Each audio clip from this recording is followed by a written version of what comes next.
Selamat pagi saudara-saudari yang dikasihi Tuhan Yesus Kristus. Saat ini marilah kita mengikuti bacaan firman Tuhan yang diambil dari buku Renungan Pagi dengan tema Bersama Allah di Waktu Fajar yang ditulis oleh Nyonya Ellen G. White. Mari kita dengarkan bersama. Shalom saudaraku, puji Tuhan, di pagi ini bersama saya kembali Pendeta Stephen Munesehe dalam pembahasan Renungan Pagi tanggal 11 Desember yang menjadi judul kita adalah Allah tinggal juga dalam hati yang hancur.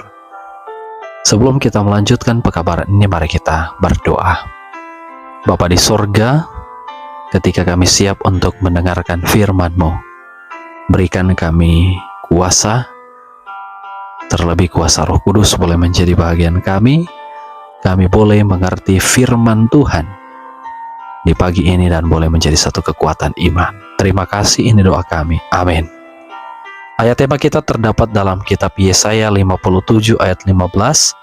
Firman Tuhan berkata, "Sebab beginilah firman yang maha tinggi dan yang maha mulia, yang bersemayam untuk selamanya, dan yang maha kudus namanya.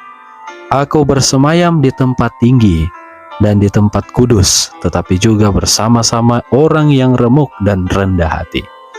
Keterangan: Kristus mengungkapkan Tuhan kepada murid-muridnya dengan cara khusus yang dapat mengerjakan suatu perubahan di dalam hati mereka. Dia juga mendesak kita untuk mengizinkannya melakukan hal yang sama di dalam hati kita. Ada banyak yang karena terlalu memikirkan teori telah kehilangan pandangan akan kekuatan hidup dari teladan juru selamat. Mereka telah kehilangan pandangan tentang Dia sebagai pekerja yang rendah hati dan menyangkal diri. Yang mereka butuhkan adalah melihat Yesus. Setiap hari kita membutuhkan penyingkapan baru dari kehadirannya. Testimonies jilid 8 halaman 317. Dengan lembut Tuhan telah mengurus orang Israel, melepaskan mereka dari perhambaan di Mesir, dan dalam perjalanan mereka ke tanah perjanjian. Aku sendiri hendak membimbing engkau. Merupakan janji yang diberikan selama perjalanan menempuh padang gurun. Kepastian ini disertai dengan kenyataan ajaib tabiat Tuhan yang menyanggupkan Musa memaklumkan kepada semua orang Israel akan kebaikan Allah dan memberikan petunjuk sepenuhnya kepada mereka mengenai sifat-sifat raja mereka yang tidak kelihatan itu. Alfa dan Omega jilid 3 halaman 256. Meskipun angin itu sendiri tidak kelihatan, namun menghasilkan efek yang dapat dilihat dan dirasakan. Demikian juga pekerjaan Roh Kudus pada jiwa akan nyata pada setiap tindakan orang yang merasakan kuasanya yang menyelamatkan.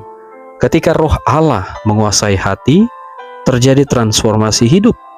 Pikiran-pikiran jahat akan disingkirkan, perbuatan dosa ditolak, kasih, kerendahan hati, dan damai mengambil alih amarah, kebencian, dan perselisihan. Sukacita menggantikan duka cita, dan wajah memantulkan terang surga. Tidak seorang pun melihat tangan yang mengangkat beban yang terlalu berat, atau melihat terang turun dari tahta surga. Berkat datang melalui iman kalau menyerahkan jiwa kepada Allah. Amanat kepada orang muda halaman 190. Saudara-saudara, mari kita berdoa.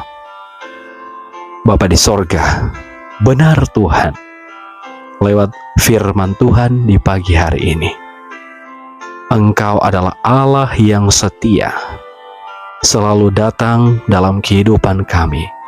Walaupun kami terpuruk, hati kami hancur, tetapi Engkau adalah Allah yang adalah kasih, mengetahui kehidupan kami manusia khususnya.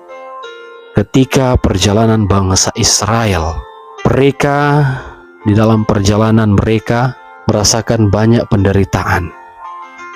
Tetapi Engkau adalah Allah yang memberikan kesempatan untuk mereka keluar dari tanah perhambaan, sehingga ada satu kasih-Mu yang dinyatakan dalam kehidupan mereka.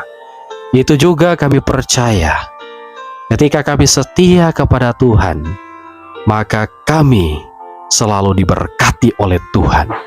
Terima kasih untuk berkat-Mu. Dalam nama Yesus kami berdoa. Amin. Tuhan memberkati kita di sepanjang hari ini. Selamat pagi. Shalom.